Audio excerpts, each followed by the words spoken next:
इस वक्त की सबसे बड़ी अहम खबर यही है कि अमेरिकी सदर डोनाल्ड ट्रंप ने वाज़ेह तौर पर यह इशारा दे दिया है कि अमेरिका ईरान मुज़ाकरात का अगला दौर भी पाकिस्तान में ही होगा और अमेरिका इसमें शिरकत करेगा। पाकिस्तान में ये होने वाले मुज़ाकरात के अगले दौर से मुतालिक अमेरिकी सदर डोनाल्ड ट्रंप की वाज़ेह गुफ्तगू सामने आ गई है। अमेरिकी अखबार के मुताबिक ट्रंप ने कहा है कि अमेरिका ईरान मुज़ाकरात का अगला दौर 2 दिन में हो सकता है। ट्रंप ने रिपोर्टर्स से गुफ्तगू में कहा कि आप लोग तैयार रहें, अगले 2 दिन में कुछ होने वाला है, हम वहां वापस जा रहे हैं। और उन्होंने कहा पता है क्यों? क्योंकि फील्ड मार्शल बहुत शानदार काम कर रहे हैं। ट्रंप ने बज़ाहिर पाकिस्तान का नाम नहीं लिया, मगर अमेरिकी अखबार ने लिखा है कि सदर ट्रंप पाकिस्तान के फील्ड मार्शल आसिम मुनीर का हवाला दे रहे थे। ट्रंप ने फील्ड मार्शल आसिम मुनीर के हवाले से कहा कि वो बहुत फैंटास्टिक है, लिहाजा इसीलिए इम्कान है कि हम वहां वापस जा रहे हैं। ट्रंप ने कहा कि मुज़ाकरात के लिए हम ऐसे मुल्क क्यों जाएं जिसका सारे मामले में कोई किरदार ही नहीं है। इससे पहले यह खबर आई थी कि पाकिस्तान ने अमेरिका और ईरान को इस्लामाबाद में मुज़ाकरात के दूसरे दौर की पेशकश कर दी है। पाकिस्तान में मौजूद ईरानी हुकाम ने भी कहा था कि मुज़ाकरात के लिए ईरान की तरजीह पाकिस्तान है। इससे मुतालिक उनकी जानिब से वाज़ेह तौर पर बयानात सामने आ चुके हैं। हम बात करेंगे जियो न्यूज़ पर सीनियर तजज़ियाकार और एंकर पर्सन से शाहजेब खानज़ादा और हामिद मीर साहब से भी हम बात करेंगे अमेरिकी सदर डोनाल्ड ट्रंप के इस ताज़ा तरीन बयान से मुतालिक, जिसमें उन्होंने वाज़ेह तौर पर यह बात कह दी है कि ईरान अमेरिका मुज़ाकरात का अगला दौर भी पाकिस्तान में होने वाला है। और उन्होंने कहा कि अगले 2 दिन में कुछ होने वाला है। सहाफ़ियों से कहा कि आप तैयार रहें, चूँकि हम वहाँ दोबारा वापस जा रहे हैं। और उन्होंने पाकिस्तान के field marshal army chief Asim Munir का हवाला देते हुए भी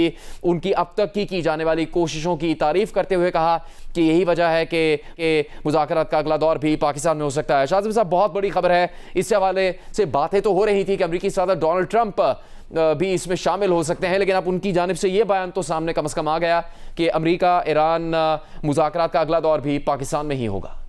ये बड़ी आम बात है। और जुनैद, ये जो खबर है, ये इसमें दिलचस्प बात ये है कि पहले अमेरिकी सदर ट्रंप ने जब इंटरव्यू दिया और उनसे पूछा गया कि क्या आप अमेरिका और ईरान क्या दोबारा मुज़ाकरात इस्लामाबाद में करेंगे, तो उन्होंने कहा नहीं, हम इस्लामाबाद में नहीं करेंगे, कोई दरमियान की लोकेशन हो सकती है, कोई सेंट्रल लोकेशन हो सकती है। जब उनसे तुर्की का पूछा गया तब भी उन्होंने इनकार किया। और मगर फिर वो दोबारा खुद कॉल की उन्होंने नुमाइंदे को, और दोबारा खुद कॉल करके कहा कि आप अपनी टीम को इस्लामाबाद में ही रखिए, क्योंकि हम मुमकिन तौर पर इस्लामाबाद ही मुज़ाकरात के लिए जा रहे हैं। यानी चंद मिनट के दरमियान कोई ना कोई ऐसी डेवलपमेंट हुई है। उससे पहले खबर तो सामने आई रही थी कि दोनों मुमालिक दोबारा मिलने जा रहे हैं और दोबारा मुज़ाकरात होने जा रहे हैं, और ये 21 अप्रैल की डेडलाइन से पहले होगा। और पाकिस्तान इसके लिए मुतहरिक और पूरी कोशिश कर रहा है कि दोबारा जंग ना छिड़ जाए। एंड देन जब ट्रंप ये कहते हैं कि मुज़ाकरात करेंगे, पाकिस्तान में नहीं करेंगे, कोई सेंट्रल यूरोप हो सकता है, फोन रखते हैं, चंद मिनट बाद उसी नुमाइंदे को दोबारा कॉल करके कहते हैं इदारे को कि जी हम इस्लामाबाद ही जा रहे हैं, आप मुमकिन तौर पर, और आप अपनी टीम को इस्लामाबाद में रखिए। यानी कि कोई ना कोई डेवलपमेंट हुई है। और ये इतनी बड़ी डेवलपमेंट है जुनैद कि उसके बाद बैनुल अक़वामी मार्केट में तेल की कीमतें जो पहले ही प्रेशर में थी, क्योंकि इस एंटीसिपेशन में कि अब दोबारा जो है वो मुज़ाकरात दोनों ममालिक के दरमियान होने जा रहे हैं और जंग की तरफ दोनों ममालिक नहीं जा रहे हैं। अब इस वक्त जो अमेरिकन WTI क्रूड है वो $92 पर पहुंच चुका है। जो ब्रेंट है, जो उनका कॉन्ट्रैक्ट, वो हमें $95 पर नजर आ रहा है, जबकि American stock market 300 points plus नजर आ रही है। आज पाकिस्तानी मार्केट इसी एंटीसिपेशन में पाकिस्तान की स्टॉक मार्केट 5000 पॉइंट्स प्लस हो गई थी, कल भी प्लस थी। यानी कि अब दुनिया भर की स्टॉक मार्केट्स इस खबर को और इस एंटीसिपेशन को, एंटीसिपेशन में इस एक्सपेक्टेशन के साथ इनकॉर्पोरेट कर रही हैं कि दोनों ममालिक दोबारा जंग की तरफ नहीं जाएंगे। पाकिस्तान भरपूर मीडिएशन का किरदार अदा करते हुए अब आगे बढ़ रहा है। मुमकिन तौर पर मुज़ाकरात शायद इस्लामाबाद में ही हो, अगर इस्लामाबाद में ना भी होते तो भी दोनों ममालिक के दरमियान पाकिस्तान मुसलसल किरदार अदा कर रहा था, सिर्फ पाकिस्तान की सरजमीन पर ही नहीं। कल फॉक्स न्यूज़ को इंटरव्यू दिया जो वाइस प्रेसिडेंट हैं JD वेंस ने, उसमें पाकिस्तान का दोबारा उन्होंने तारीफ की और शुक्रिया अदा किया, फील्ड मार्शल का भी, पाकिस्तान के वज़ीर आज़म का भी। अब सदर ट्रंप ये कह रहे हैं कि हम कहीं और क्यों जाएं, अब पाकिस्तान ही जाएंगे, और फील्ड मार्शल की दोबारा तारीफ कर रहे हैं।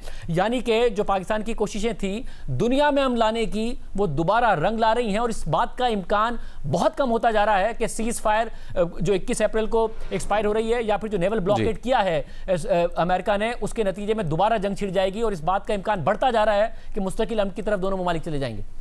शाहजेब साहब, जिस तरह आपने कहा कि उन्होंने इससे पहले एक वाज़ेह तौर पर बयान दिया है, हामिद मीर साहब, सवाल तो हो रहा था कि is Trump coming to Pakistan, लेकिन अब अमेरिकी सदर डोनाल्ड ट्रंप ने कम से कम ये तो तस्दीक कर दी कि ईरान अमेरिका मुज़ाकरात का अगला दौर पाकिस्तान ही में होगा। देखें, शहजाद इकबाल साहब के शो पे हमने 2 दिन पहले इतवार को जब ये खबर दी थी कि ईरान और अमेरिका के दरमियान मुज़ाकरात का दूसरा राउंड होगा, तो उसका बड़ा कुछ लोगों ने मजाक उड़ाया था, खास तौर पे इंडियन मीडिया ने। और उसके बाद फिर बाकी सोर्सेज से भी ये खबर जो है वो आनी शुरू हुई। और इसमें एक बड़ी अजीब बात ये थी कि हमें जो खबरें मिल रही थी वो पाकिस्तानी ज़राए से नहीं मिल रही थी, हमें या तो ईरानी ज़राए से मिल रही थी या अमरीकी ज़राए से मिल रही थी। और कल रात को जब एक खबर जारी हुई तो पाकिस्तानी ज़राए ने उसकी तरदीद शुरू कर दी कि जी ये खबर ठीक नहीं है। लेकिन फिर वही खबर जब रॉयटर्स ने और CNN ने दी तो फिर अब उसकी तस्दीक की जा रही है। और अब जबकि ट्रंप खुद ही कह रहे हैं कि मुज़ाकरात का अगला राउंड 2 दिन में इस्लामाबाद में हो सकता है, तो मेरा ख्याल है कि शहजाद इकबाल साहब जो है उन्होंने काफी सुख का सांस लिया होगा, क्योंकि इनके शो पे जब खबर ब्रेक हुई थी कि जी अमेरिका और ईरान के दरमियान दोबारा भी मुज़ाकरात होने लगे हैं और हो सकता है पाकिस्तान में ही हो, तो हमारे कुछ पाकिस्तानी जो दोस्त हैं उन्होंने ही कहना शुरू कर दिया कि ये डिसइंफॉर्मेशन है, ये खबर गलत है। तो ये देखें अब पूरी दुनिया जो है वही बात कर रही है। तो इसमें पहले भी जो है वो हम यही कह रहे थे कि अमेरिका और ईरान के दरमियान बहुत से मामलात पर एग्रीमेंट हो गया था, लेकिन आखिर में जो JD वैंस हैं वो लेबनान में सीज फायर के मसले पे शायद वो उनके पास अथॉरिटी नहीं थी बात करने की या क्या मसला था, तो उन्होंने जब डोनाल्ड ट्रंप से फोन पे बात की तो वहां पे ब्रेक डाउन हुआ था। और उसके बाद फिर वो उन्होंने कहा कि हम वापस जाएंगे और फिर दोबारा मिलेंगे। तो ये जो अब खबर है ये यकीनन बहुत अच्छी खबर है। और अभी थोड़ी देर पहले कैपिटल टॉक में मुशाहिद हुसैन साहब जो हैं वो क्योंकि आपको पता है पाक चाइना इंस्टीट्यूट के वो प्रेसिडेंट हैं, जी जी, तो उन्होंने चाइनीज सोर्सेज के हवाले से ये दावा किया है कि चाइना ने डोनाल्ड ट्रंप को ये कहा है कि आप 14 मई से पहले ईरान के साथ डील करें, क्योंकि 14 मई को डोनाल्ड ट्रंप ने ईरान के दौरे पे जाना है नेक्स्ट मंथ। और डोनाल्ड ट्रंप ने चाइनीज को ये गुजारिश की है, ये फरमाइश की है कि जब मैं चाइना के दौरे पे आऊं तो आप नॉर्थ कोरिया का जो सरबराह ममलकत है उसके साथ मेरी वहां पे मुलाकात करवाएं, किम जोंग उन। तो फिर इसका मतलब ये है कि डोनाल्ड ट्रंप जो है वो अगर इस्लामाबाद में कोई डील होगी तो कोशिश करेंगे कि वो उस डील पे खुद दस्तखत करें। और जाहिर बात है ऐसी सूरत में ईरान के प्रेसिडेंट मसूद पज़ेश्कियान भी इस्लामाबाद तशरीफ ला सकते हैं। तो मुशाहिद हुसैन साहब के ख्याल में डोनाल्ड ट्रंप जो है वो अब एक नहीं 2 बड़ी डील करना चाह रहे हैं। एक तो वो ईरान के साथ डील करना चाह रहे हैं, दूसरे वो नॉर्थ कोरिया के साथ डील करना चाह रहे हैं। लेकिन बहरहाल अगर ये जो पहले वाली डील है ईरान के साथ ये अगर हो जाती है और भले उस पर ट्रंप साहब खुद ही आके दस्तखत कर लें तो इसका इस पूरे रीजन को और पाकिस्तान को बहुत फायदा होगा। शहजाद इकबाल साहब भी हमारे साथ शामिल हो गए। हामिद मीर साहब, आपने जिक्र भी किया उनके प्रोग्राम में जो आप लोग बातचीत कर रहे थे हफ्ता इतवार पाकिस्तान की तारीख में यहाँ पर सबसे बड़े मुज़ाकरात की मेज़बानी पाकिस्तान ने की थी ईरान और अमेरिका के दरमियान, जिसको कहा जा रहा था कि 47 साल बाद अमेरिका और ईरान के दरमियान इस सतह पर, इस आला सतह पर बैठक हुई और मुज़ाकरात हुए। शहजाद इकबाल साहब, अब तो वो तमाम बातें जो कही गई आपकी जानिब से, दीगर सहाफ़ियों की जानिब से कि क्या कुछ मुमकिन हो सकता है पाकिस्तान में, वो सच साबित होती चली जा रही है।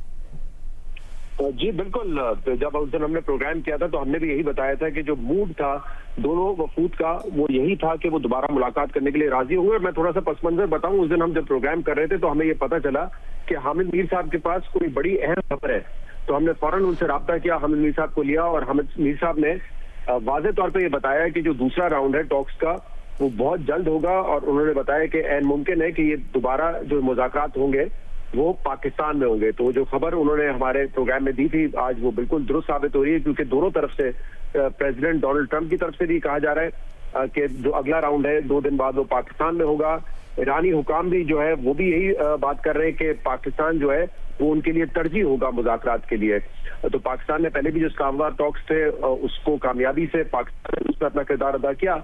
कुछ नुकात पे ब्रेक थ्रू नहीं हो सका था, लेकिन उस दिन जब हमने भी बड़े तफसील से बताया और हमें हमारी जब जराये से बात हुई तो उन्होंने बताया था कि मूव जो है वो पॉजिटिव था और ये बिल्कुल मुमकिन है कि दोबारा जो है ये मुज़ाकरात हो। और इसमें अहम बात यह है कि जो पाकिस्तान का किरदार था, आपने देखा कि जेडी वेंस से जा रहे थे, उन्होंने भी कहा कि अगर हम किसी नतीजे पे नहीं पहुंचे हैं फिलहाल तो उसमें पाकिस्तान का कोई कसूर नहीं है, पाकिस्तान ने तो बड़ी नेक नियति से और बड़े कॉम्पिटेंट तरीके से जो है मीडिएशन की है। सिमिलरली आपने देखा कि ईरान की तरफ से भी पाकिस्तान का जो है वो शुक्रिया अदा किया गया। तो मेरे ख्याल से इस पूरी जंग में अगर आप देखें, चाहे वो यूरोपियन ममालिक हो, चाहे वेस्टर्न कंट्रीज हो, मशरिक वस्ता के ममालिक हो या फार ईस्ट के, एक ही ऐसा आपको मुल्क नजर आएगा जो कि असूली तौर पे एक बैलेंस पोजीशन रखा हुआ है। और बैलेंस का मतलब ये नहीं है कि हम देख रहे हैं कि जहां ताकतवर है उसके साथ हो जाओ। बैलेंस का मतलब ये है कि हमारी जो पोजीशन है कि इस खित्ते में अमन आना चाहिए, इस्तेकाम होना चाहिए। इस पोजीशन के साथ हमने जो है एक बड़ा ही दीगर ममालिक के साथ एक बैलेंसिंग किरदार अदा किया है, जहाँ पे पाकिस्तान की एक्सेप्टेंस बहुत ज्यादा है। तो मेरे ख्याल से अब जब दूसरी दफा बैठ रहे, देखें इशारे क्या है हमारे पास। एक तो दोनों ममालिक पहले सीज फायर पे तैयार हो गए, दोनों ममालिक चंद दिनों में पाकिस्तान की वजह से साथ बैठने के लिए तैयार हो गए।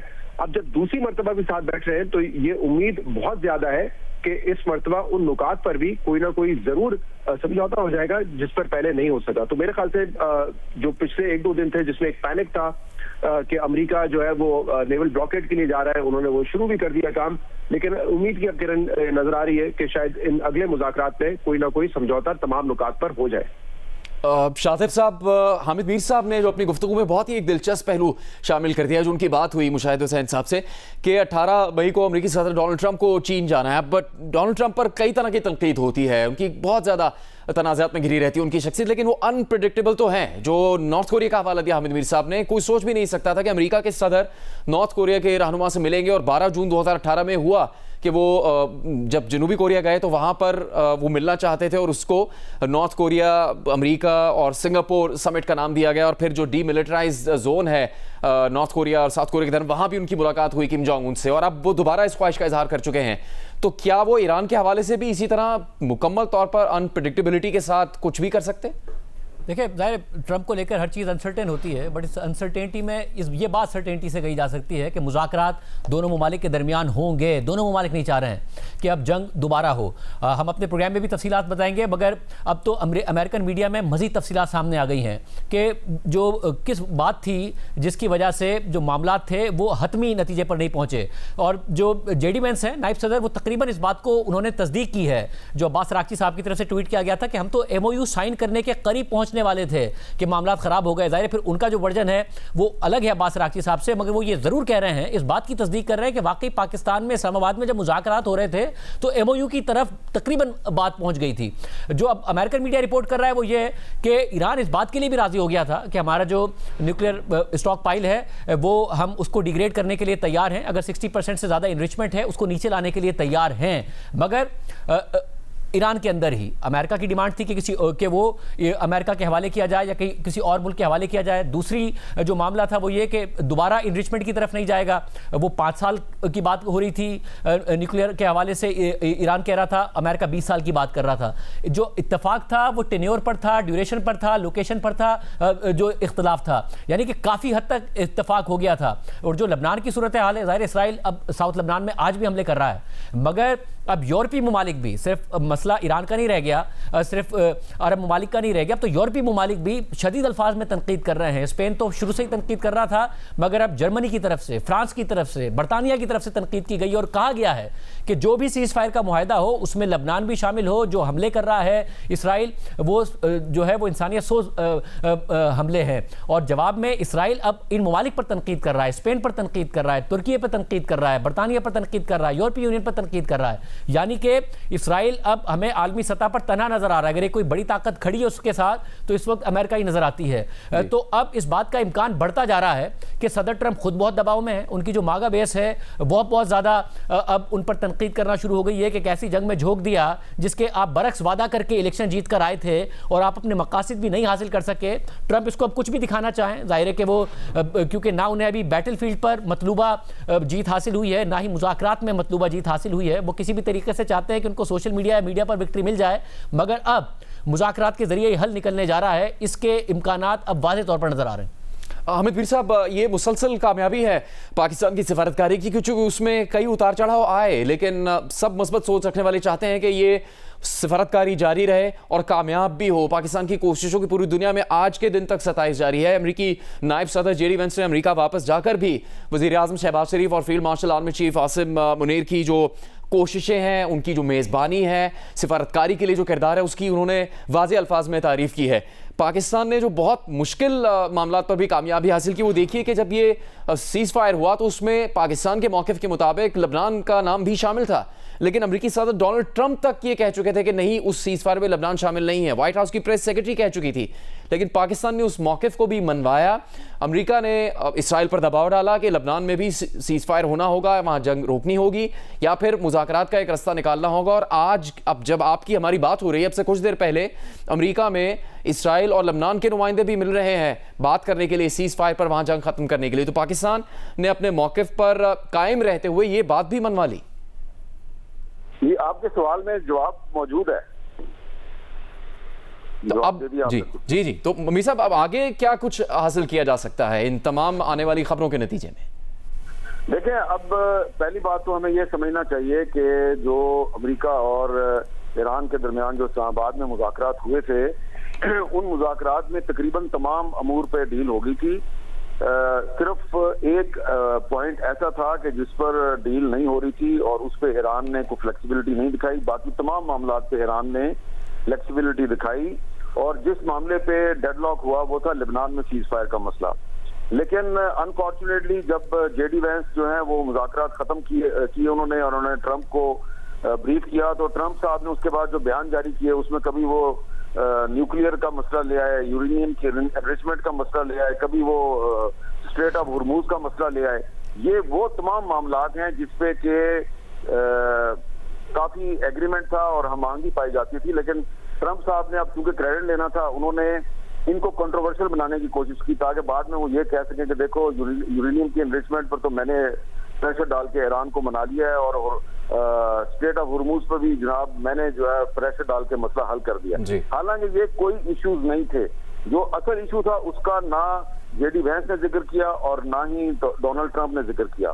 तो डील जो है वो ऑलरेडी तकरीबन 90% जो है वो हो चुकी थी, 10% रह गई थी। एक पॉइंट था लेबनान में सीज फायर का मसला, उस पर आज अमेरिका में इजराइल और लेबनान के दरमियान मुज़ाकरात हो रहे हैं, लेकिन हिजबुल्लाह जो है उन मुज़ाकरात को सपोर्ट नहीं कर रही। लेकिन चांस ये लग रहा है, इम्कान यही लग रहा है कि डोनाल्ड ट्रंप जो है वो इस मामले पे कोशिश करेंगे कि इजराइल को मना लें और उसके बाद वो एक बहुत बड़ा ब्रेक थ्रू करने की कोशिश करेंगे, क्योंकि उनकी ख्वाहिश है कि उनको नोबेल पीस प्राइज मिले। और पाकिस्तान ने भी उनको 2 दफा उसके लिए नॉमिनेट भी किया है, लेकिन जब भी पाकिस्तान ने उनको नॉमिनेट किया तो उन्होंने ईरान के खिलाफ जंग छेड़ दी। तो अब उनकी कोशिश ये है कि किसी तरीके से ईरान के साथ डील हो जाए और उसके बाद जब मैं 14 मई को चाइना के दौरे पे जाऊं तो वहां पे मेरी नॉर्थ कोरिया के साथ भी बातचीत शुरू हो जाए, नॉर्थ कोरिया के साथ भी मेरी डील हो जाए। तो ये जो अब ट्रंप साहब जो है ना, उन पर उनके अपने मुल्क में अमेरिका में इतनी तनकीद हो रही है, उनको कहा जा रहा है कि ये तो वॉर मॉन्गर है, ये तो जंगें शुरू करने वाला एक प्रेसिडेंट है और इतनी अनपॉपुलर प्रेसिडेंट जो है वो कभी पहले नहीं आया। तो अब वो अपने दामन पे लगे हुए दाग जो है उनको धोना चाहते हैं और इसके लिए वो ये ईरान के साथ डील पे भी राजी नजर आ रहे हैं और उसके बाद वो नॉर्थ कोरिया के साथ भी डील की कोशिश करेंगे। जी शहजाद साहब, अभी इस वक्त का मुख्तसर वक्त है, लेकिन आपकी क्या अब तवक्को है कि ये सब रास्ते उसी तरफ जा रहे हैं कि पाकिस्तान में अब जो मुज़ाकरात का अगला दौर हो सकता है वो बहुत ज़्यादा फैसला कुन होने की तरफ जा सकता है? शहजाद इकबाल से रब्ता। शहजाद साहब, आप क्या समझते हैं अगले चंद दिन में, जो डोनाल्ड ट्रंप तो कह रहे हैं अगले 2 दिन में ही कुछ होने वाला है, और क्योंकि जुनैद जिस किस्म की कम्युनिकेशन सदर ट्रंप की तरफ से की गई है, हम अपने नाज़रीन को फिर बता दें कि पहले उन्होंने ये कहा कि कोई और मुल्क होगा। पाकिस्तान के हवाले से जब सवाल हुआ, तुर्की के हवाले से सवाल हुआ, उसके भी कहा कि नहीं होगा, सेंट्रल यूरोप की बात की। मगर देन उन्होंने दोबारा कॉल की और कहा कि आप अपने नुमाइंदों को इस्लामाबाद में ही रखें मुमकिन तौर पर। यानी कि ये डेवलपमेंट जो है इस बात ही की निशानदेही कर रही है कि बात अब मुज़ाकरात से हल होती नजर आ रही है, क्योंकि जुनैद दोनों ममालिक को यह बात तो वाज़ेह है कि इस्लामाबाद में दोनों ममालिक का मिलना और पाकिस्तान की बहुत कोशिशों के बाद मिलना, इस बात का इन दोनों को इदराक था कि अब जंग मसले का हल नहीं है। ज़ाहिर ईरान क्यों चाहेगा कि वो तबाही हो जाए, और सदर ट्रंप जैसे आदमी अगर वो बिल्कुल ही उन्हें नजर आएगा कि उनको कोई रास्ता नहीं मिल रहा है और वो बहुत एम्बैरेस हो रहे हैं अपने वोटर सपोर्टर के सामने, तो वो हमला कर देते जिसका वो दावा कर रहे थे, अमेरिकन मशीनरी को इस्तेमाल कर देते। पहले भी वो बहुत कुछ ऐसा कर चुके हैं जिसके बारे में ख्याल किया जाता था कि धमकी तो दे रहे हैं, करेंगे नहीं, मगर फिर कर दिया। तो और सदर ट्रंप को भी नजर आ रहा था कि मैं और हमले करके भी क्या हासिल कर लूंगा, ईरान में रजीम कमजोर तो नहीं हुआ, स्ट्रेट ऑफ हॉर्मुज़ खुल तो नहीं गई, तो फिर क्या होगा, और ज्यादा अनसर्टेनिटी ही होगी। तो दोनों तरफ से इस बात का इदराक था कि हमें मुज़ाकरात से ही मसला हल करना है, इसलिए इस्लामाबाद में मिले थे। और दोनों अगर एमओयू के बिल्कुल नजदीक पहुंच गए थे, अब अब्बास अराक्ची साहब और जेडी वेंस के स्टेटमेंट से भी ये बात वाज़ेह हो रहा है, तो इसका मतलब है अब बहुत कम मामलात हैं जिनमें इख्तिलाफ रह गया है, और बहुत जो है दोनों ममालिक करीब आ गए थे, दोबारा मिलेंगे तो इस बात का बहुत कभी इम्कान है कि बात आगे बढ़ जाएगी। जो बहुत सारे जो मामलात हैं शायद हल तलब, उनके लिए बहुत ज़्यादा टाइम लग जाए, बहुत सारे मुज़ाकरात लग जाएं, मगर कम से कम 21 अप्रैल के बाद या उससे पहले दोनों दोबारा जंग की तरफ नहीं जा रहे होंगे, और ये temporary cease fire permanent cease fire में पाकिस्तान की कोशिश और मेहनत से कन्वर्ट हो जाएगा। बहुत इम्कानात है। बहुत शुक्रिया शाहज़ेब खान साहब। शहजाद इकबाल हामिद मीर बात कर रहे थे। अमेरिकी सदर डोनाल्ड ट्रंप वाज़ेह तौर पर बयान दे चुके हैं कि ईरान अमेरिका मुज़ाकरात का अगला दौर पाकिस्तान ही में हो सकता है। उन्होंने सहाफ़ियों को इस हवाले से तैयारी रखने का कह दिया है। बैनुल-अक़वामी सतह पर बड़ी खबर आने के बाद हम बात करेंगे दिफाई तज्ज़ियाकार मोहम्मद अली साहब से और दिफाई तज्ज़ियाकार सनोबर इंस्टीट्यूट से ताल्लुक़ रखने वाले डॉक्टर कमर चीमा से। डॉक्टर कमर चीमा, बहुत ही बड़ी पेशरफ्त है, चूँकि इससे मुतालिक बातें तो हो रही थी, बहुत से सहाफ़ियों ने अपना तज्ज़िया भी पेश किया पाकिस्तान में, कई सहाफ़ियों ने इस उम्मीद का इजहार भी किया और अपनी जो खबरें थी उनकी बुनियाद पर भी कहा, जियो न्यूज़ पर भी, दीगर प्लेटफॉर्म्स पर भी, कि अगला राउंड पाकिस्तान में हो सकता है। और ईरान ने वाज़ेह तौर पर कहा कि पाकिस्तान उनकी तरजीह है, लेकिन अमेरिका की तरफ से उस तरह से वाज़ेह मौक़िफ़ सामने नहीं आया था, और अब वो अमेरिकी सदर डोनाल्ड ट्रंप की गुफ्तगू में सामने आ चुका है। क्या तवक्को की जा सकती है आगे? जी बहुत शुक्रिया। देखिए, पहली बात तो ये है कि जाहिर बात है दोनों पार्टीज के लिए पाकिस्तान जो है वो एक प्रेफरेंशियल डेस्टिनेशन है ईरान का, क्योंकि हमारे साथ एक बहुत ही दरीना ताल्लुक है और ईरान को इस चीज़ की बड़े अच्छे से समझ है कि पाकिस्तान ने हमेशा ईरान के हक में बात की, इंटरनेशनल लॉ की प्रोटेक्शन की बात की। तो ईरान की अवाम हो या ईरान की हुकूमत हो, वो तो हमेशा पाकिस्तान को ही फेवर करते रहे और अभी भी कर रहे हैं। दूसरी तरफ जारी बात है, अमेरिकन लीडरशिप जो है वो डिफरेंट सवाल हैं कि शायद जिनीवा में टॉक्स होंगी, आपको पता होगा ओमान में पहला राउंड ऑफ टॉक्स हुआ था, फिर वो जिनीवा में शिफ्ट हो गया था, तो शायद कई लोग अमेरिका में ये कहते होंगे। लेकिन क्योंकि इस वक्त इम्पोर्टेंट ये है कि ईरान क्या चाहता है, और दूसरा ये है कि अमेरिका की लीडरशिप की इस वक्त पाकिस्तान के साथ जितनी अच्छी अंडरस्टैंडिंग है इस वक्त मिडल ईस्टर्न पॉलिटिक्स के ऊपर, जिसपे आपको याद होगा कि ट्रंप साहब कह चुके हैं कि फील्ड मार्शल सईद आसम मुनीर जो हैं वो बहुत अच्छे से ईरान को समझते हैं और बहुत लोगों से बेहतर समझते हैं। तो मेरा ख्याल है कि वो अमेरिका और ईरान दोनों ही पाकिस्तान का सोच रहे होंगे, लेकिन जारी बात है मीडिया स्पेकुलेट करता है इस हवाले से। लेकिन इंपॉर्टेंट चीज़ ये है कि इस वक्त अगर ये जो मान गए हैं कि वो एक दो दिन में चीज़ें हो सकती हैं, लगता ये है कि जो प्रपोजल जेडी वैंस ने दिया था यहाँ इस्लामाबाद में, उसके ऊपर चीज़ें जो हैं वो बहुत हद तक बेहतर हो गई हैं, क्योंकि उस वक्त कहा यह जा रहा था कि जो ईरानी लीडरशिप है, जो कि मीडिया में रिपोर्ट हुआ था, ईरानी लीडरशिप जो है वो बैक होम अपनी प्रेसिडेंट से और बाकी जो नए सुप्रीम लीडर हैं उनसे बात नहीं कर सकी थी, और ना ही IRGC की लीडरशिप से बात कर चुके थे। वो कि ईरानी डेलीगेशन बड़ा एम्पावर्ड था, लेकिन जाहिर बात है वो सिक्योरिटी रीजंस की वजह से वो बात नहीं कर पा रहे थे। लेकिन जेडी वैंस जो भी ईरानी डेलीगेशन के साथ बात हो रही थी, उससे वो अपनी प्रेसिडेंट को और बाकी जो स्टेक होल्डर्स हैं, जो लोग हैं, उनसे राब्ते में थे, और अगर कोई टेक्निकल मशवरा लेना था तो उस सिलसिले में भी वो राब्ते में थे। लेकिन क्योंकि ईरान राब्ते में नहीं था वापस, इसलिए मेरा ख्याल है कि ईरान ने वो जो प्रपोजल उसको मिला है वो बड़ा करीब है। और कहा, कल भी प्रेसिडेंट ट्रंप ने कहा था कि हमारी बात हुई है, जो लोग बीच में बात करवा रहे हैं उन्होंने जिक्र की जारी किया था, पाकिस्तान का नाम तो नहीं लिया था उन्होंने, लेकिन जारी बात है जिक्र किया था। तो मैं समझता हूँ कि जो अमेरिकन प्रपोजल है शायद वो कहीं नजदीक तरीन पहुंचा होगा कि ईरानियंस उसको मान रहे हैं, और पाकिस्तान ने, आपको पता है, इस सारे प्रोसेस में पाकिस्तान ने हिम्मत नहीं हारी और पाकिस्तान कन्विंस करता रहा कि इसको जितनी जल्दी चीज़ों को कंक्लूड किया जाए, और ताकि ईरान के भी इंटरेस्ट जो हैं वो वॉच होने चाहिए और अमेरिका जो है उसको भी जो चाहिए उस हवाले से चीज़ें बेहतर हो। तो मेरा ख्याल है पाकिस्तान ने टॉक्स खत्म होने के बावजूद राब्ते रखे और इंगेज रहा, तमाम पार्टीज के साथ, इवन के पाकिस्तान के फॉरेन मिनिस्टर जो हैं वो मिडिल ईस्टर्न, सऊदी अरब, इजिप्ट और बाकी तुर्की के फॉरेन मिनिस्टर से भी राब्ते में रहे।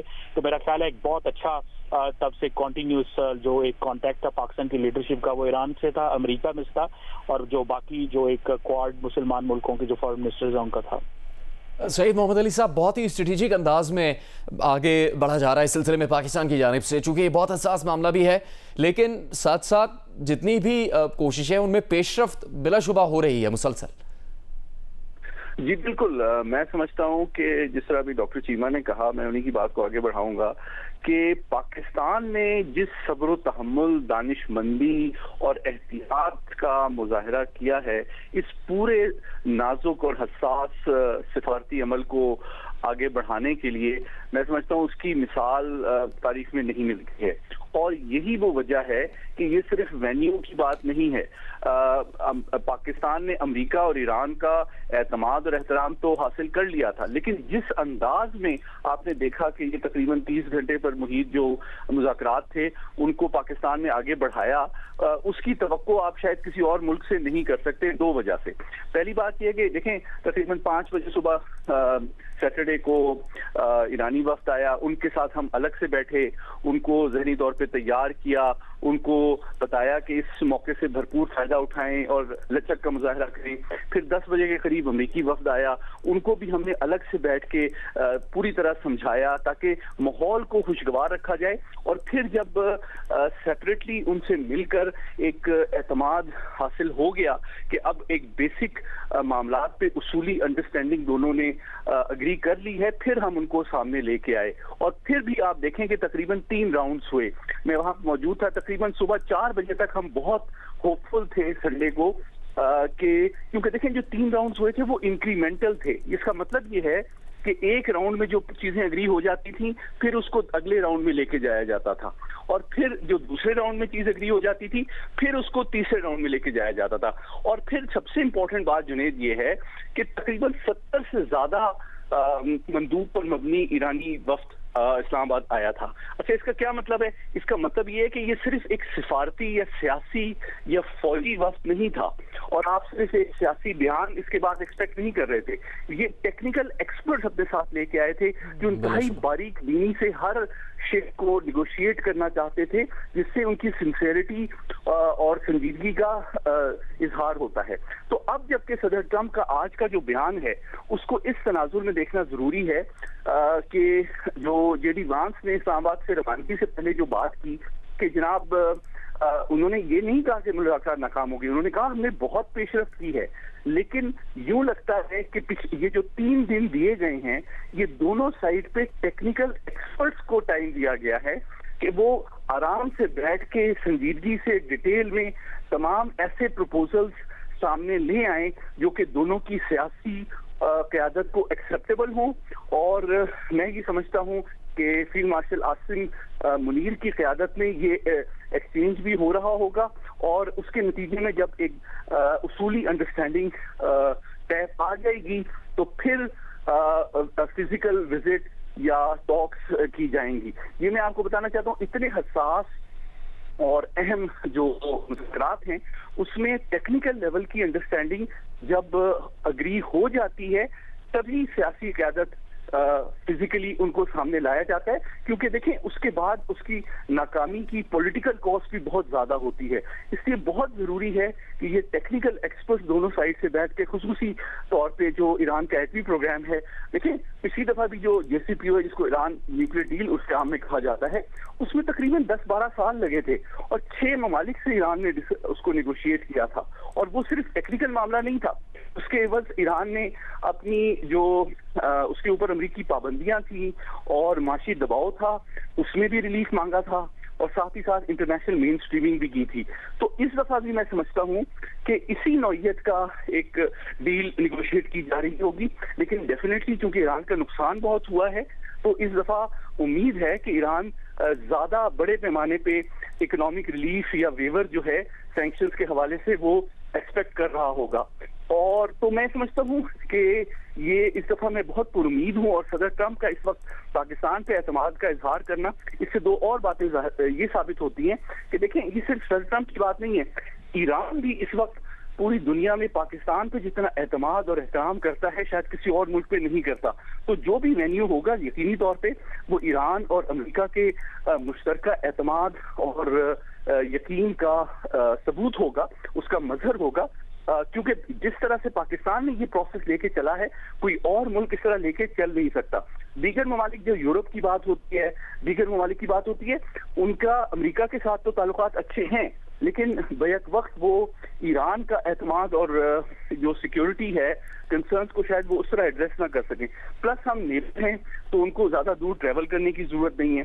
और सबसे इम्पोर्टेंट बात जुनेद, पाकिस्तान की क़यादत ने जिस तरह से ईरान की क़यादत की सिक्योरिटी की गारंटी अमेरिका से लेके दी है, मैं समझता हूँ इसने ना सिर्फ ईरानी क़यादत को हमारे हवाले से एतमाद में बहुत ज्यादा इजाफे की वजह बनी होगी, बल्कि वो समझते हैं इस तरह की गारंटी तो कोई और मुल्क न लेके दे सकता है ना देगा। तो ये वो तमाम सबूत हैं जिसकी वजह से मैं बहुत पुरुमीद हूँ कि इंशाअल्लाह आने वाले दिनों में हम बहुत मुस्बत खबर सुनेंगे। और मैं तवक्को करता हूँ कि हमारे ईरानी भाई और हमारे अमरीकी दोस्त इस मौके से और पाकिस्तान की सफारती कोशिशों से फ़ायदा उठाएंगे और न सिर्फ अपने ममालिक को माशी और माली नुकसान से बचाएंगे, बल्कि जो आलमी अमन और सलामती की जानिब जो सफ़र है वो भी तय हो सकेगा। डॉक्टर कमर चीमा, जिस तरह इस बारे में भी बात की गई, हामिद मीर साहब से पहले इस गुफ्तगू में शामिल थे, उन्होंने उसका हवाला दिया कि अमेरिकी सदर डोनाल्ड ट्रंप 14 और 15 मई को चीन के दौरे पर उन्हें जाना है। उनका दौरा वो शेड्यूल्ड है और उससे मुतालिक उन्होंने कुछ ख्वाहिशात का इजहार भी किया। कुछ यूरोपीय अखबार लिख भी चुके हैं कि दूसरी मरतबा सदर बनने के बाद भी उनकी बहुत ज़्यादा ख्वाहिश है कि वो नॉर्थ कोरिया के रहनुमा किम जोंग उन से दोबारा मिल सकें और शायद इस सिलसिले में वो चाहते हैं कि ये चीन में मुमकिन हो पाए। तो उन्होंने इस खित्ते में आना तो है ही, अब चंद दिनों हफ्तों की बात है। क्या कोई इससे तमाम जुड़ी पेशरफ्त में मजीद आपको लगता है कि कोई नई बात सामने आ सकती है? जी देखिए, आपको याद होगा कि ये आपको मिला था कि जब ईरान की जंग हो रही थी कि प्रेसिडेंट ट्रंप ने बार बार का एनर्जी डोमिनेंस की बात की और उस वक्त आपको याद होगा कि वो चाइना जाना चाह रहे थे 31 मार्च से ऑनवर्ड 2-3 अप्रैल तक। तो तासुर ये आ रहा था कि शायद वो चाहते हैं कि जैसे यहाँ पे रजीम चेंज होता है, हम जो है वो एनर्जी को कंट्रोल करेंगे मिडल ईस्ट की, तो हम चाइना से जरा खुल के बात कर सकते हैं और चाइना के साथ जरा कॉन्फिडेंस से बात करेंगे कि वेनेजुएला के एनर्जी रिसोर्सेज भी हमारे पास हैं, मिडल ईस्ट के भी लार्जली ईरान के भी एनर्जी रिसोर्सेज हमारे पास हैं। अगर चीजें वैसी रहती जिस तरह अमेरिकी एडमिनिस्ट्रेशन चाहती थी तो वो जरा ताकत से बात करते, जरा कॉन्फिडेंस से बात करते चाइनीज लीडरशिप से, क्योंकि चाइनीज लीडरशिप के ऊपर जो उन्होंने टैरिफ्स लगाए थे वो कोई बिहेवियर चेंज नहीं कर सका चाइना का। तो लगता ये है कि ये चाहते हैं प्रेसिडेंट ट्रंप के जब वो शी जिनपिंग से 14-15 मई को मिले तो वो ये कहें कि देखें कि मैंने एक बड़ी हिस्टोरिक डील की है ईरान के साथ। और क्योंकि आज ये बात पता चली है, कुछ अमेरिकन मीडिया ने रिपोर्ट किया है कि अमेरिकन साथ ने ये कहा है कि ईरान जो है वो जो यूरेनियम एनरिचमेंट है उसके ऊपर तकरीबन 20 साल तक मोरेटोरियम लगाए, यानी कि कैप लगाए कि वो यूरेनियम एनरिच नहीं करेगा। ये अमेरिकन मीडिया ने पॉइंट किया। तो लगता ये है कि वो जो चीजें जो प्रपोजल ईरान और अमेरिका के दरमियान तय होगा उसमें जारी बात है ट्रंप साहब ने ये कहना है कि मैंने एक हिस्टोरिक डील की है, पहले मैंने ईरान के न्यूक्लियर जो पावर प्लांट्स हैं उन पे हमले किए, फिर हमने उनकी मिलिट्री कैपेबिलिटी खत्म की, मिसाइल टेक्नोलॉजी को हमने हिट किया, आर्मी नेवी को कंप्रोमाइज किया। तो आप देखिए मैं एक न्यूक्लियर डील करके भी जा रहा हूँ और वो ऐसी डील है जो कि आपको याद होगा 2016 में उस वक्त जो P5+1 ने जो डील की थी वो एक ऐसी डील नहीं थी जो अभी हो रही है, क्योंकि जो लास्ट टाइम ईरानी लीडरशिप मानी थी जिनीवा के अंदर वो ये था कि जो ऑलरेडी एनरिच यूरेनियम है उसको भी डाउन ब्लेंड कर दिया जाएगा, यानी कि ईरान के पास कभी भी कैपेबिलिटी नहीं रहेगी कि वो इवन एनरिच यूरेनियम को भी उससे बॉम्ब बना सके, पहली बात। और दूसरी अभी जो हुई है कि बिल्कुल कंप्लीटली 20 ईयर्स तक मॉरेटोरियम होगा। तो लगता है कि ये जो डील अब वो बना रहे हैं ईरान के साथ वो चाइनीज के साथ जाके ये कहेंगे कि देखें मैंने एक बहुत बड़ी तगड़ी डील की है और वो बेसिकली इसको अपने डोमेस्टिक पॉलिटिक्स में भी इंटरनेशनली अपनी प्रोफाइल बढ़ाने में कि मैं एक वाकई लीडर हूँ, बड़ा लीडर हूँ और आपको पता है वो पसंद करते हैं अमेरिकी सदर इस तरह की बातें। तो शायद वो शी जिनपिंग के साथ जाके ये बात भी करें और जिस तरह आपने कहा कि नॉर्थ कोरिया के लीडरशिप के हवाले से बात करें तो वो जरूर समझते हैं कि मुझे जो चैनल्स ऑफ कम्युनिकेशन है नॉर्थ कोरिया से ऑन रखने चाहिए। गो के जो डेमोक्रेट्स होते हैं अमेरिका के अंदर वो नहीं इस तरह के चैनल्स ऑफ कम्युनिकेशन रखते। तो लेकिन और पहले भी याद होगा कि कि वो ट्रम्प साहब तकरीबन 2-3 दफा मिले थे किम जोंग उन से, और एक दफा 3 दफा मिल चुके हैं, और वाहिद सिटिंग प्रेसिडेंट है अमेरिका के जो नॉर्थ कोरिया के लीडर से मिले जी। और वो वहां पे मिले थे, एक दफा तो बॉर्डर के ऊपर मिले थे नॉर्थ कोरिया और साउथ कोरिया के। सो सवाल ये पैदा होता है कि शी जिनपिंग के सामने जाएंगे तो जरा पावरफुल प्रेसिडेंट के तौर पे जाना चाहते हैं, और वो नॉर्थ कोरिया को उस एंगल से नहीं देखना चाहते जिस तरह अमेरिका के अंदर डेमोक्रेट्स जो हैं वो देखते रहते हैं। और आपको पता है ये अमेरिकन पॉलिटिक्स की एक खूबी कह लें, या वहां पे एक डिसएग्रीमेंट रहता है कि डेमोक्रेट्स आते हैं तो वो जो पेंडुलम है एक साइड पे चला जाता है, रिपब्लिकन आते हैं तो वो बिल्कुल और तरह की चीजें सोच रहे होते हैं। अब जैसे डेमोक्रेट्स जो थे वो ईरान के साथ joint comprehensive plan of action sign कर रहे थे, ट्रम्प साहब ने उसको आगे खत्म कर दिया, और डेमोक्रेट्स नॉर्थ कोरिया से बात नहीं करना चाहते, तो ट्रम्प साहब उनसे बात करना चाहते हैं। तो मुझे लगता है कि असल में ट्रम्प साहब शी जिनपिंग के सामने एक मजबूत पावरफुल एक बड़ा ग्लोबल लीडर के तौर पे जाना चाहते हैं, ताकि वो उनको बता सकें कि ये काम सिर्फ मैं कर सकता था और ये मेरी लीडरशिप में ये हुआ, और ये यूरोप को भी वो बताना चाहते हैं कि ये काम मैंने किया है जो बातें अमेरिकी सदर आज तक नहीं कर सकते। और अपने अंदर मुल्क में बहुत बड़ा उनका एक किस हद तक अमेरिकन पब्लिक जो है वो फॉरेन पॉलिसी इश्यूज को वेलकम करती है, लेकिन ये उनके लिए बहुत बड़ा ब्राउनी पॉइंट है अपनी ग्लोबल लीडरशिप को रिकग्नाइज करवाने में और घर में इलेक्शन के हवाले से भी। सो लेट्स सी कि जब तक वो जाते हैं तो क्या डील होती है। सैयद मोहम्मद अली साहब, जिस तरह डॉक्टर कमर चीमा ने भी हवाला दिया 2015 में होने वाले मुआहदे का, JCPOA जिसको कहते हैं joint comprehensive plan of action, उसमें बहुत सी शराइत मानी गई थी ईरान की, और 3.67% कोई शरह तय की गई थी यूरेनियम एनरिचमेंट की। लेकिन अब बहुत से लोग जो मुआहदा है ईरान और अमेरिका के दरमियान होने से मुतालिक, उसमें भी उस 2015 वाले मुआहदे का हवाला दे रहे हैं। तो क्या यानी ये कह सकते हैं हम कि अब कोई बहुत बड़ी मुश्किल नहीं रही है सिर्फ अमेरिकी सदर डोनाल्ड ट्रंप ही की अना, या वो जिस तरीके से सोचते और काम करते वही एक रुकावट रह गई है इस मामले में? देखिए, मैं आपकी इस बात से एग्री करता हूं कि प्रेसिडेंट ट्रंप की अना बहुत बड़ा फैक्टर है, लेकिन दो और फैक्टर्स भी हैं। उनका सियासी मुस्तकबिल भी है और उनकी आलमी साख भी है। तो ये तीनों चीजें जो हैं वो डेफिनेटली इस फैसले पे असरअंदाज होंगी कि क्या डील एक्सेप्टेबल होगी। मैं ये समझता हूं कि JCPOA एक बहुत इंपॉर्टेंट रेफरेंस पॉइंट है आज जो भी डील निगोशिएट की जा रही है उसको समझने के लिए। देखिए, बुनियादी तौर पे joint comprehensive plan of action जो है वो क्या है, 126 इसके शिक़े हैं और बुनियादी तौर पे ये 3 चीजों का मुआहदा है। ईरान ने 6 ममालिक से, अमेरिका, बरतानिया, फ्रांस, चीन, रूस, जर्मनी और इंटरनेशनल एटॉमिक एनर्जी एजेंसी से जब ये JCPOA निगोशिएट किया तो क्या निगोशिएट किया, उन्होंने एनरिचमेंट का राइट, और आपने बिल्कुल सही कहा 3.67% तक का हक उनसे मनवाया इन तमाम ममालिक इंक्लूडिंग अमेरिका से। उसमें मोहम्मद अली साहब, जो ईरान ने तस्लीम किया था कि 15 साल तक वो जो लिमिटेड कर देंगे यूरेनियम एनरिचमेंट, अब कहा है कि 5 साल की ऑफर की, तो अमेरिका ने कहा कि नहीं 10 साल। तो अब से देखिए, अगर 2015 वाले मुआहदे पे चलते तो 15 साल लगाएं तो 2030 तक तो वैसे ही वो मुआहदा काबिल अमल रहता। जी, मैं वही गुजारिश कर रहा था कि बुनियादी तौर पे JCPOA है क्या, उससे क्या खोया और क्या पाया। देखिए, ईरान ने अग्री क्या करवाया था, मैं ये बताना चाह रहा हूँ कि 6 ममालिक से ईरान ने बैक वक्त जो JCPOA किया था उसमें सिर्फ मेयार के एतबार से 3.67% एनरिच्ड यूरेनियम का हक भी इन्होंने मनवाया था, और साथ ही साथ जो सैंक्शंस हैं, जो पाबंदियां हैं, उसके ऊपर रिलीफ भी मनवाया था। लेकिन जब सदर ट्रंप आए अपनी पहली टर्म में तो उन्होंने इससे एकतरफा तौर पे अलहदगी इख्तियार की। अच्छा, अब मैं आपको ये बताना चाहता हूँ, एक जानिब जब सदर ट्रंप ने जब पहली टर्म में JCPOA से वो निकले तो उसका ईरान को उन्होंने माशी नुकसान तो दिया कि जनाब पाबंदियां दोबारा बहाल कर दी और मजीद सख्त कर दी माशी तौर पे, लेकिन टेक्निकल एतबार से ईरान ने अमेरिका की इस वायलेशन का बड़ा फायदा उठाया। IAEA की जो रिपोर्ट है, इंटरनेशनल एटॉमिक एनर्जी एजेंसी की पिछले साल की, उसके मुताबिक 2025 में 10 साल के बाद ईरान के पास जो मवाद मौजूद है एनरिच यूरेनियम का, वो 20 गुना ज्यादा है जो 2015 में उसके पास था।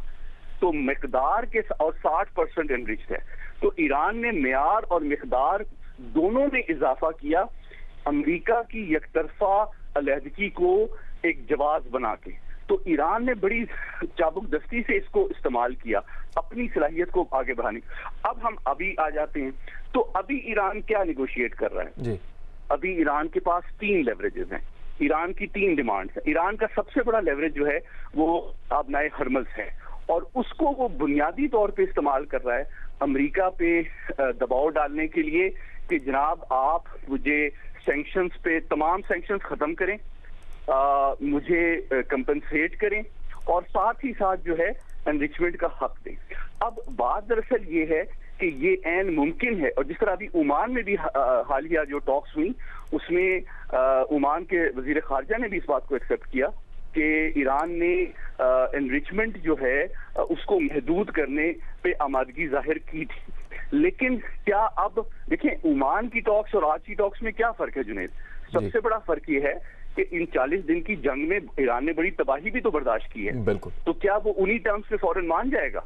तो देखिए, मैं ये समझता हूँ हकीकत पसंदाना अंदाज में ईरान अमेरिका से ये तवक्को करता है कि जनाब हम एनरिचमेंट के ऊपर कुछ पाबंदी एक्सेप्ट कर सकते हैं कुछ अरसे के लिए, लेकिन असल बात यह है कि आप हमारे ऊपर जो इक्तिसादी पाबंदियां हैं वो खत्म करें, और अगर आप इक्तिसादी पाबंदियां खत्म नहीं करेंगे तो फिर हम अपने नुकसानात का अजाला अपनाए हरमज में जहाजों को रोक के टोल वसूल करके करेंगे। तो ये असल में ईरान की बार्गेनिंग स्ट्रेटजी है कि अगर अमेरिका फ्लेक्सिबिलिटी दिखाता है, सैंक्शंस में रिलीफ देता है, तो इसके इम्कानात काफी रोशन हैं कि गल्फ ऑफ हरमज के हवाले से भी ईरान लचक दिखाए। और जहां तक न्यूक्लियर एनरिचमेंट का सवाल है, उस पे तो वो पहले भी तैयार था ओमान में भी, और मैं नहीं समझता कि वो जो है उसको जंग में दोबारा से दाखिल होने और मजीद नुकसानात बर्दाश्त करने के लिए एक रास्ते की रुकावट समझेगा। लेकिन एक टेक्निकल पॉइंट में कुछ बता दूं आपको, देखिए ईरान का जो न्यूक्लियर प्रोग्राम है उस पर ज्यादा बहस जो होती है वो एनरिचमेंट के हवाले से होती है। ईरान के पास एनरिचमेंट जो यूरेनियम को एनरिचमेंट करने का एक निज़ाम है, लेकिन इसके साथ ही साथ उसका एक मुतवाज़ी निज़ाम प्लूटोनियम बेस भी है जो कि उसका बुशेयर का रिएक्टर है। तो ईरान मोहम्मद अली साहब बहुत बहुत शुक्रिया। डॉक्टर कमर चीमा आपका शुक्रिया। ये बड़ी ब्रेकिंग न्यूज़ जिस पर माहिरीन का देखा, जियो न्यूज़ मुसलसल आपको इस मुतालिक आगाह करता रहेगा।